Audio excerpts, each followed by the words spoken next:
From the showcase at SwissWatchExpo, I'm Michael, and I've got the 5164A from Patek Philippe. This is the Aquanaut travel time, and the thing I love about this watch is that to me it's a much stronger looking design than a lot of what you see from the Nautilus Aquanaut line.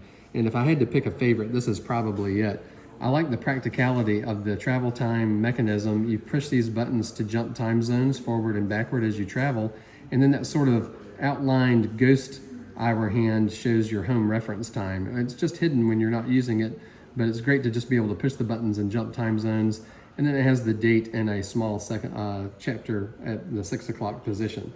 Great combination, as always, from the Aquanaut line of the combination of high polish and brushed finishes.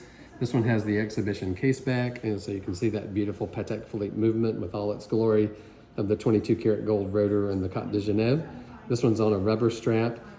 Just found out that the replacement rubber straps are only $216 from Patek Philippe. So you can get different colors and different lengths and be able to just get the watch and don't worry about what strap is on it at the moment.